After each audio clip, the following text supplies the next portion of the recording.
Hello friends, welcome to my channel self made tutorial में आप सभी का फिर से एक बार स्वागत है। बहुत सारे कमेंट्स आए थे कि स्टैटिस्टिक्स से कुछ पॉइंट्स बताया जाए और ख़ासकर एनपीसी से बहुत सारे क्वेश्चन पूछे जाते हैं और बहुत सारे university majority of institute of BEd जहाँ पे एनपीसी नहीं पढ़ाए जाते हैं, कुछ ही ऐसे हैं इंस्टीट्यूशन जहाँ पे एनपीसी को फॉलो किया जाता है। ठीक है, तो बहुत सारे बच्चों को पता नहीं होता, लेकिन बीएचयू के एग्ज़ाम में या ड्यू यूनिवर्सिटी हो, कहीं के भी एग्ज़ाम हो, वहाँ एनपीसी से बहुत सारे क्वेश्चन पूछे जाते हैं।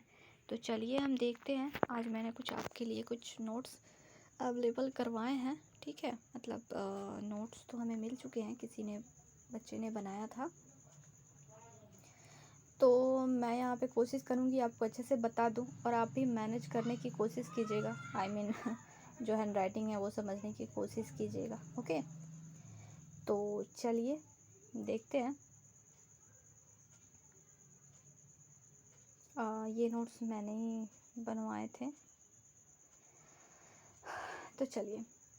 एनपीसी नॉर्मल प्रोबेबिलिटी कर्व, आप ये ध्यान रखिएगा। ठीक है, तो वैसे मैंने एनपीसी से रिलेटेड आपको तो मटेरियल सेंड कर ही दिया है टेलीग्राम पे। ठीक है, वो गुड इनफ है। बहुत सारे उसमें एनपीसी के बहुत सारे कैरेक्टरिस्टिक, जो भी क्वालिटी है, उसके गुण हैं, जो भी बताए गए हैं, क्या होते हैं, एम्पैथेटिक कैसे होते हैं, ये सारे मतलब सब कुछ वहाँ पे बताए हुए हैं। मतलब नोट्स मैंने शेयर कर दिया है। ठीक है, तो आप ज़्यादा डिटेल्स के लिए वहाँ भी देख सकते हो टेलीग्राम पे। ठीक है, अगर आपका सेल्फ मेड ट्यूटोरियल एमएड करके आप सर्च करोगे तो वहाँ पे आपको मिल जाएगा। चलो, तो एनपीसी क्या है? एनपीसी सामान्य प्रायिकता वक्र, इसे हिंदी में कहते हैं सामान्य प्रायिकता वक्र, को सामान्य वितरण भी कहा जाता है। ओके, यानी कि एवरेज डिस्ट्रीब्यूशन भी कह सकते हैं, या कॉमन डिस्ट्रीब्यूशन भी कहते हैं, या नॉर्मल डिस्ट्रीब्यूशन कहते हैं। ठीक है, नॉर्मल डिस्ट्रीब्यूशन भी कहा जाता है। इसका आविष्कार जो है सर्वप्रथम इसका प्रयोग किसने किया था? सॉरी, आविष्कार हम बोल सकते हैं, यहाँ पे प्रयोग नहीं बोल सकते, क्योंकि ये इन्वेंट किया था पहले। किसने किया था? तो वो है फ्रेंच मैथमेटिशियन अब्राहम डी मोवरी। ठीक है, तो ये आप ध्यान रखिएगा, ये क्वेश्चन आते हैं। और फिर ये भी आते हैं कि इसके फार्मूला को कौन प्रतिपादित किया था, तो वो भी होते हैं अब्राहम डी मोवरी। ठीक है, 1733। आई थिंक डेट तो नहीं पूछ जाते हैं, लेकिन नाम पूछ जाते हैं, ये आप ज़रूर ध्यान रखिएगा। ठीक है, उसके बाद है, ये तो आप एक याद ध्यान रखोगे। 1 सेकेंड, मैं आपको कुछ मार्क करते हुए बताते चलती हूँ। ठीक है, देखिए, ये आपको ध्यान रखना है। ठीक है, डी मोवरी किसने किया था सर्वप्रथम? इसने किया था। एक फार्मूला है, मैं जो आगे चल के बताऊँगी। आई थिंक नॉर्मल प्रोबेबिलिटी वाले कर में जो मैंने दिया है टेलीग्राम पे, उसमें वो आई थिंक नहीं है। ठीक है, तो चलिए, मैंने इकट्ठे करे थे, इसको करवाए थे। इसे कभी कभी बेल सेप्ट कर्व भी कहा जाता है, या Gaussian curve and De Moivre's curve भी कहा जाता है। ठीक है, तो ये भी आप ध्यान रखिएगा कि गॉसियन कर्व भी इसे कहा जाता है।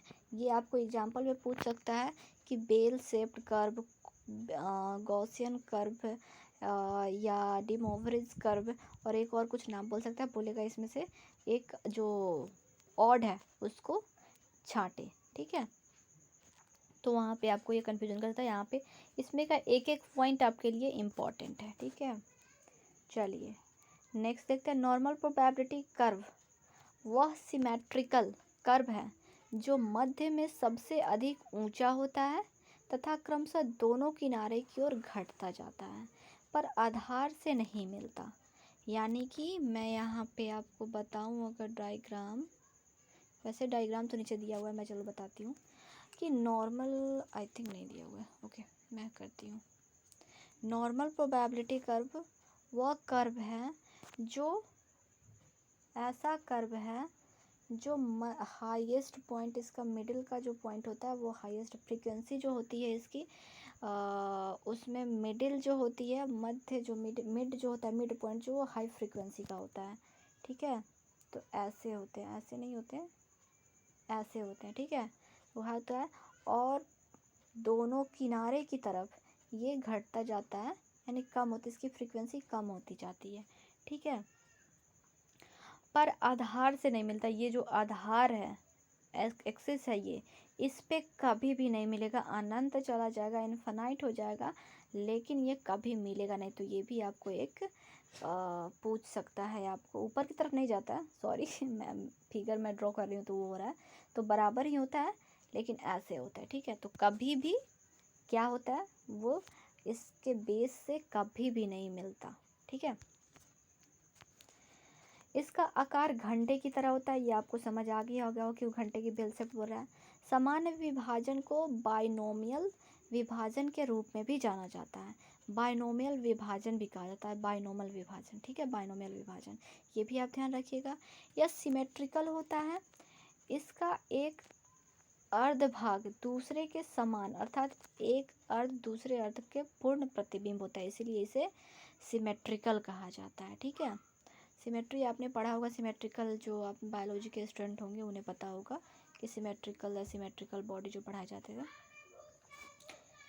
फिर यहाँ पे यह यूनी मॉडल होता है, uni model in the sense, mode आपने पढ़ा है ना, मोड, मोड में जिस नंबर की सबसे ज़्यादा फ्रीक्वेंसी होती है वही मोड होता है।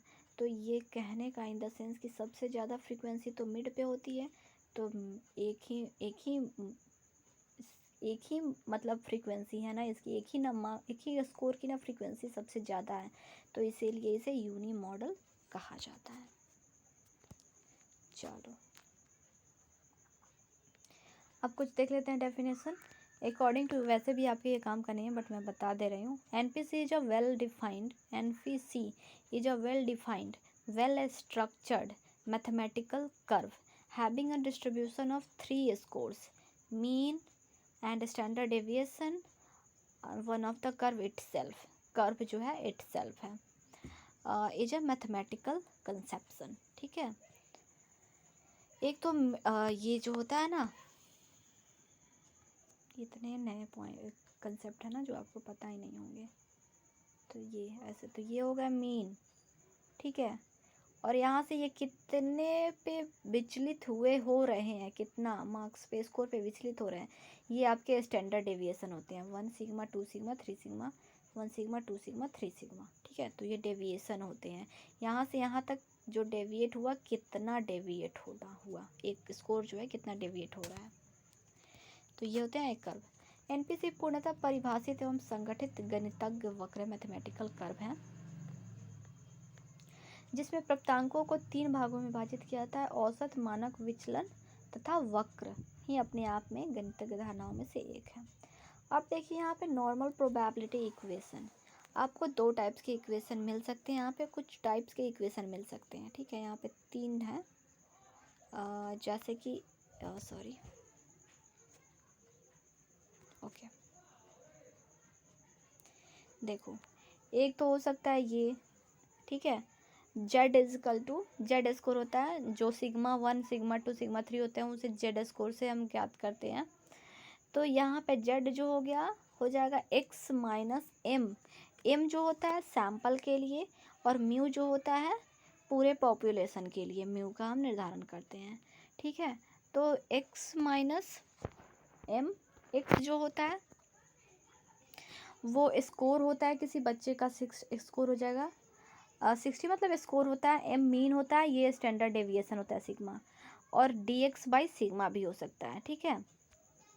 यानी कि एक्स माइनस एम को डी एक्स कहते हैं, डेविएशन कहते हैं, ठीक है, इसलिए यहाँ पे डी एक्स बाई सिग्मा भी हो सकता है। नेक्स्ट आपका ये हो सकता है कि Y is equal to 1/2 pi, 2√2 pi multiply sigma power E minus X minus वही 2 सिग्मा स्क्वायर, ये भी एक फार्मूला। तो ये आपको फार्मूला एग्जाम में बार बार आते हैं, बस ये फार्मूला आते हैं, आपको देखना होता है, पहचानना होता है, आइडेंटिफाई करना होता है कि कौन सा फार्मूला जो है नॉर्मल प्रोबेबिलिटी इक्वेशन का है। ये अगर आप क्वेश्चन, प्रीवियस ईयर क्वेश्चन देख रहे होंगे तो आपको वहाँ पे दिखेगा, इसलिए मैं बार बार बोलती हूँ कि आप प्रीवियस ईयर क्वेश्चन करो, क्योंकि आपको कभी भी पता नहीं होगा कि ये क्वेश्चन जो है पूछ सकते हैं, इस टाइप के क्वेश्चन भी पूछ सकते हैं, ठीक है। तो ये आप देखो। ओके, नेक्स्ट है एक्स का मतलब यहाँ पे स्कोर्स दिया हुआ है, म्यू का मतलब मीन और स्टैंडर्ड डेविएशन, एस सिग्मा का मतलब, ठीक है। और एक फार्मूला ये भी होता है y इज इक्वल टू, ये भी फार्मूला आते हैं, ठीक है, ये भी फार्मूला आ सकते हैं, या ये फार्मूला बेसिकली ये भी देखने को मिला है किसी ईयर में, आप देखोगे तो वहाँ पे मिलेगा आपको क्या, n/सिग्मा root under pi e power x on power क्या है x square by 2 sigma square, ठीक है। ई का यहाँ पे वैल्यू दिया हुआ है और पाई का 3.1416 होता है और 2.7183 होता है। तो वैसे ये नहीं होता, लेकिन बस आप ये दोनों फार्मूला ध्यान रखें, बेसिकली ये भी फार्मूला आप ध्यान रखोगे तो चलेगा।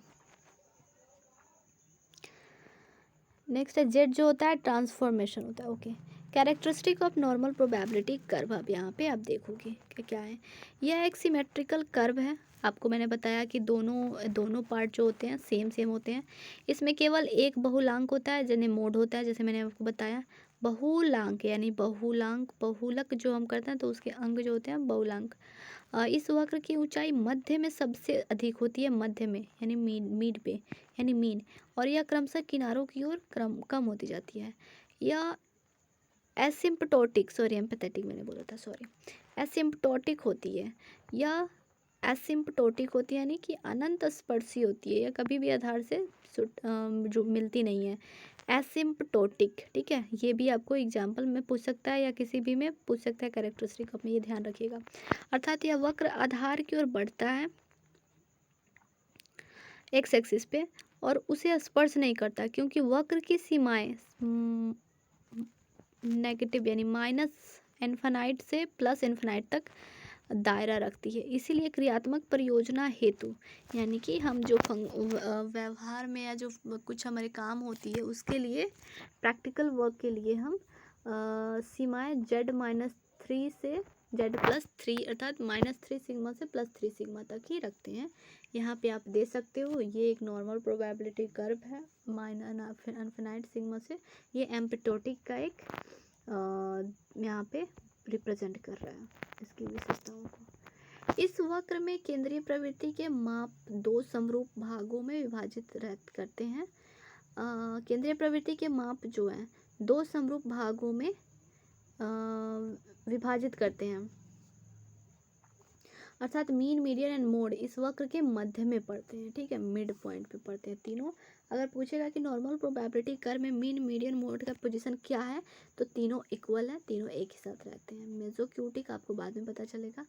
इस वक्र में मीन देखिएगा, अगर कुछ इंपॉर्टेंट आपको एक पेज में ये ट्रिक है कि अगर आपको कुछ पूरे पेज में कुछ टॉपिक अच्छे पॉइंट दिखते हैं ना, तो सबसे आप ऊपर फ्रंट पे आप एक होता है ना उस पे लिख दो, ठीक है। तो जैसे यहाँ पे लिखा गया है, इस वक्र में मीन, मीडियन एंड मोड का वैल्यू एक ही होता है, ठीक है, यहाँ पे इक्वल होते हैं। इस वक्र में माप की इकाई सिग्मा अंक होती है।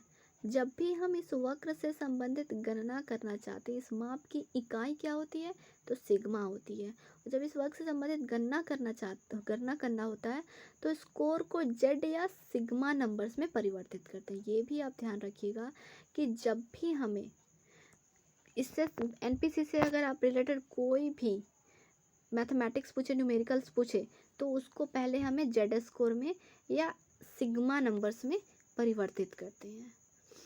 इस वक्र में मीन प्लस माइनस सिग्मा के बीच 68.26% और मीन 2 प्लस माइनस 2 सिग्मा के बीच 95.44 और मीन से लेकर के प्लस माइनस 3 सिग्मा के बीच 99.76 एरियाज यानी स्कोर्स होते हैं, उसमें इंक्लूड होते हैं, ठीक है।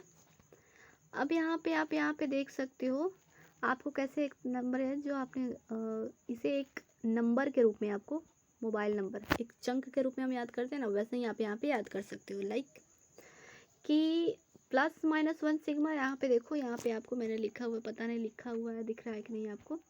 देखो आपको क्या करना है, याद कैसे करना है,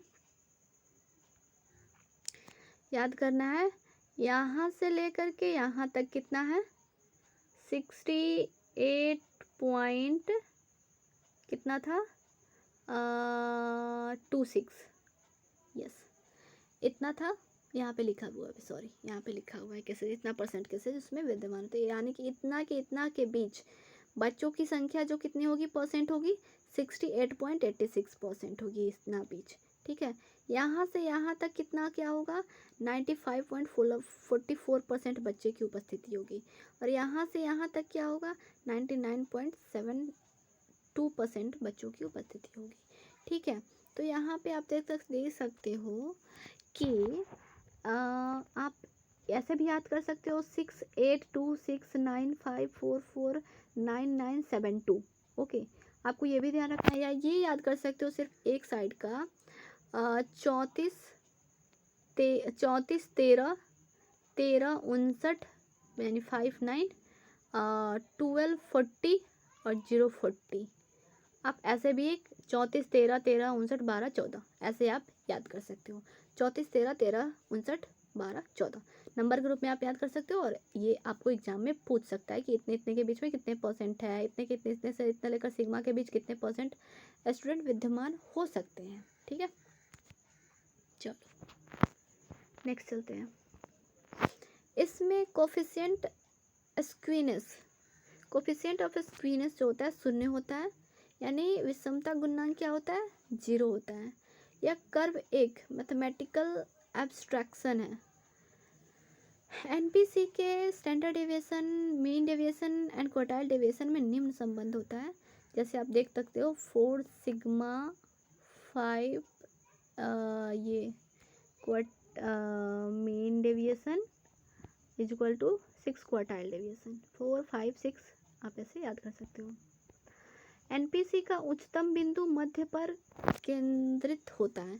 उच्चतम बिंदु, एनपीसी का उच्चतम बिंदु क्या है मध्य पर केंद्रित होता है। यूनिट नॉर्मल कर्व होते हैं और इसकी ऊंचाई कितनी होती है तो 3989 होता है। ये भी आपको एक क्वेश्चन में पूछा होगा और आपने प्रीवियस देखा होगा। अभी भी अगर आपके पास टाइम, अभी भी अगर आपने नहीं देखा तो अभी भी आपके पास टाइम है, आप क्वेश्चन लो। अगर नहीं आपको अवेलेबल कैसे हो पाता है तो मैं आपको करवा दूंगी। सेल्फ में ट्यूटोरियल चैनल पे जुड़ जाओ, वहाँ से आपको मिल जाएंगे। और क्वेश्चन ले करके अभी भी टाइम है, अभी भी टाइम है, इनफ टाइम है, आप क्वेश्चन देख सकते हो। क्वेश्चन देख लोगे तो बहुत सारे क्वेश्चन जो आपको वहाँ से नोट्स के रूप में आ जाए, मतलब क्वेश्चन क्या है, क्वेश्चन नोट्स, क्वेश्चन नहीं है सिर्फ, वो नोट्स होते हैं, एक बंच ऑफ नोट्स होते हैं, वहाँ पे आप देख सकते हो। और आपके 50 to 60% क्वेश्चन रिपीट भी होते हैं, सॉरी। तो चलिए ये हो गए। और एक होता है इन्फ्लेक्शन पॉइंट ऑफ ट्रांजिशन। ये भी आप ध्यान रखिएगा कि minus sigma two plus sigma के बीच पॉइंट पे जो होता है इन्फ्लेक्शन पॉइंट ऑफ ट्रांसमिशन होता है। और ऊंचाई कितनी होती है 3989 होती है। ये भी है 3989, 3 2 टाइम्स 9 आ जाएगा, 8 9 आ जाएगा, ठीक है। तो ये ध्यान रखिएगा। और यहाँ पे रखिएगा कि पॉइंट पे जो होता है वो अवतल जो होते हैं, अवतल शेप में होते हैं, उसको क्या बोलते हैं कनकेव आई थिंक, और कॉन्वेक्स। कनकेव और कन्वेक्स, कन्वेक्स किसको बोलते हैं, कन्फ्यूजन है थोड़ा सा। कॉनकेव, कॉनकेव, कॉन्वेक्स आप लोग देख लीजिएगा। ये थोड़ा इस ट्रांजिशन पॉइंट भी पूछता है कभी कभी, ओके। अब आ गया डेविएशन फ्रॉम नॉर्मलिटी। जो स्क्वीनेस की बात हो रही थी ना, बहुत सारे बच्चे बोल रहे थे कि उनकी स्क्वीनेस में थोड़ा सा ये है, वीकनेस है, तो वो मैं बताने जा रही हूँ अब। डेविएशन फ्रॉम नॉर्मलिटी, अगर नॉर्मल प्रोबेबिलिटी कर्व में, जो अब नॉर्मल प्रोबेबिलिटी कर्व आपने अभी तक देख ही लिया कि नॉर्मल क्या है, ऐसे है जिसकी बीच की पॉइंट इतनी है 3989 है इसकी ऊंचाई हाईएस्ट। और यहाँ पे इसका होता है ट्रांजिशन पॉइंट होता है, ठीक है। और क्या था, आपने कितने एरियाज हैं वो आपने देख लिए, 30 क्या थे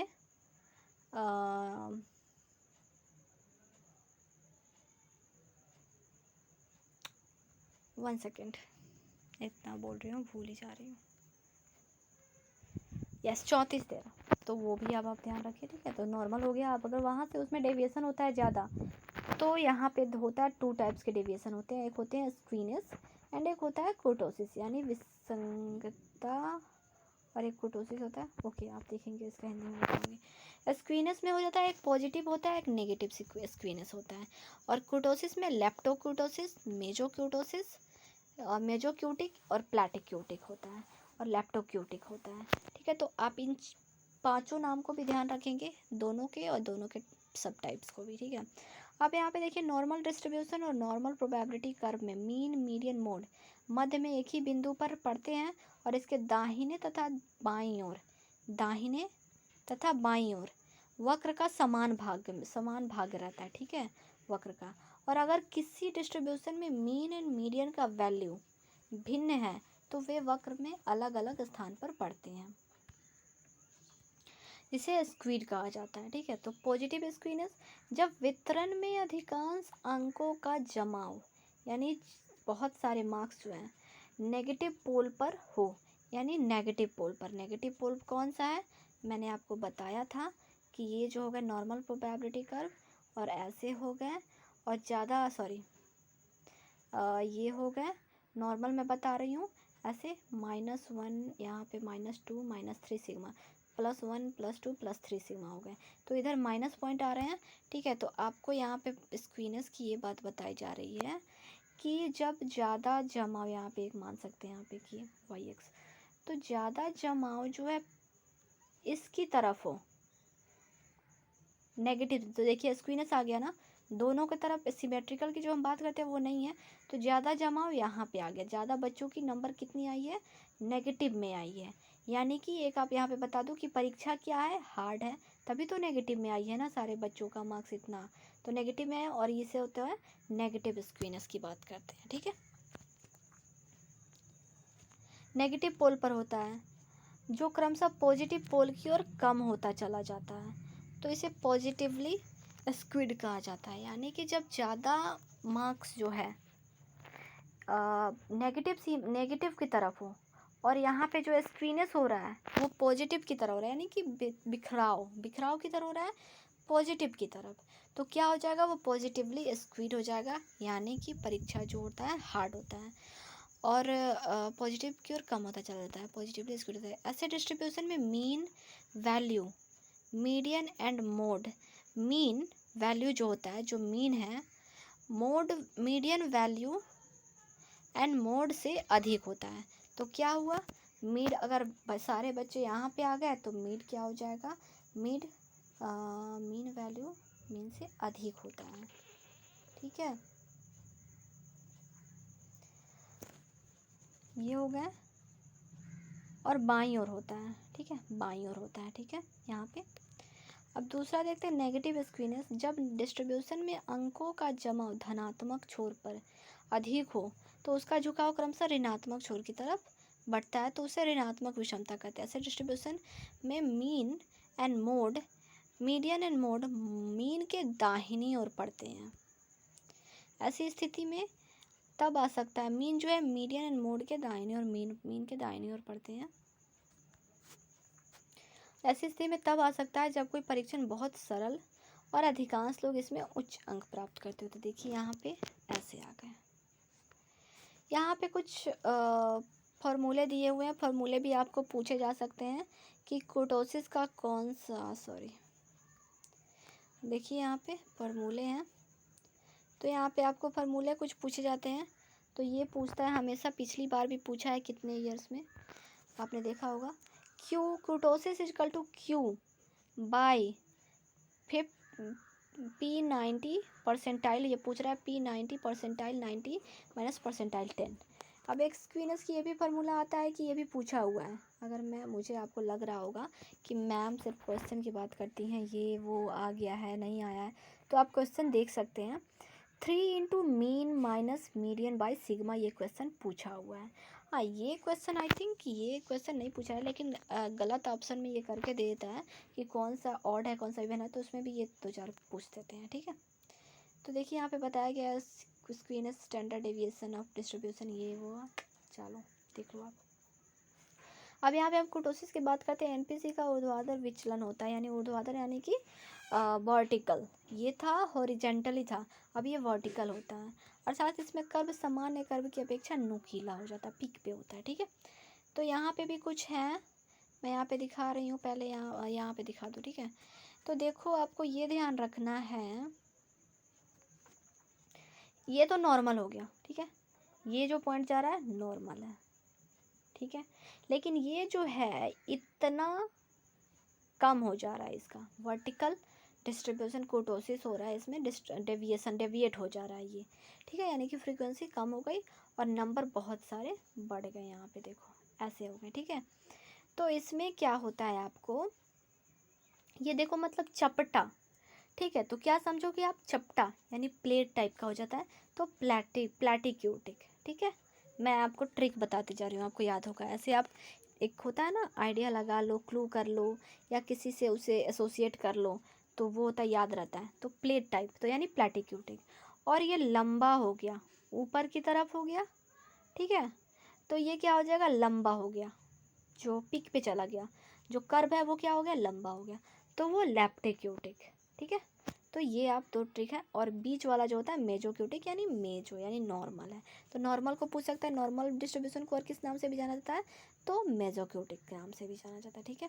अब यहाँ पे देखिए, यहाँ पे नॉर्मल ऊंचाई कितनी होती है कुर्टोसिस की, कुर्टोसिस का कोफिशिएंट ऑफ कुर्टोसिस कितना होता है, कोफिशिएंट ऑफ स्क्विडनेस होता है 0, और कोफिशिएंट ऑफ कुर्टोसिस कितना होता है 2.63।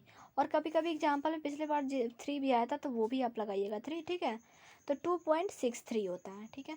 और जब कुर्टोसिस की यानी विचलन जब ज़्यादा हो जाता है, यानी प्लैटिक्यूटिक हो जाता है, तो क्या होता है, कुर्टोसिस बड़ा हो जाता है, इस कुर्टोसिस कोफिशिएंट से, यहाँ पे ध्यान रखिएगा, और इसमें छोटा हो जाता है। अब यहाँ पे भी आप ध्यान रखिए, β2 से इसे सूचित किया जाता है, β2।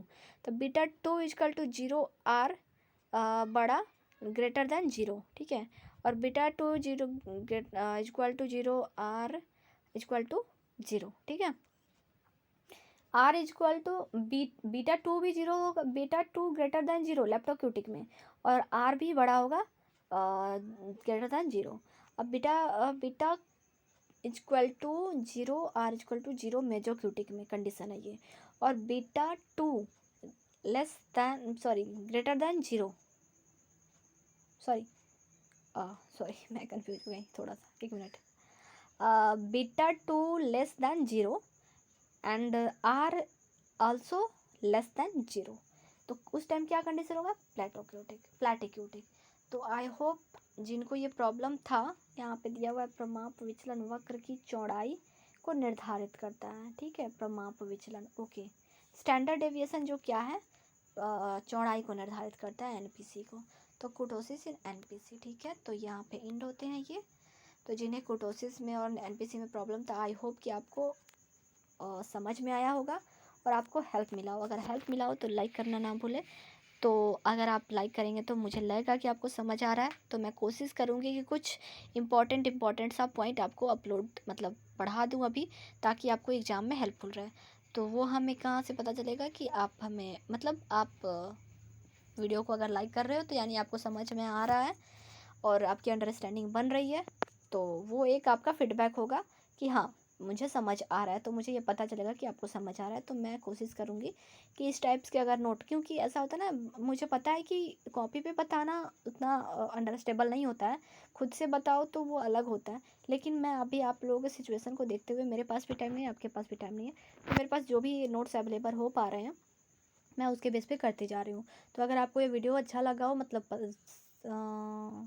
समझ आ गया हो, तो लाइक कीजिएगा। मैं ऐसे ही नोट्स अवेलेबल हैं और कुछ भी, तो मैं वैसे इस कॉपी पे कर दूँगी। अदरवाइज़ मुझे टाइम मिलेगा तो ही मैं आपको समझा के बोर्ड पे या कहीं भी बता सकती हूँ, क्योंकि एनपीसी इतना ईजी नहीं है कि हम सिर्फ समझ ले बिना करे कुछ, ठीक है। So take care, bye bye, all the best, thank you so much for watching this video.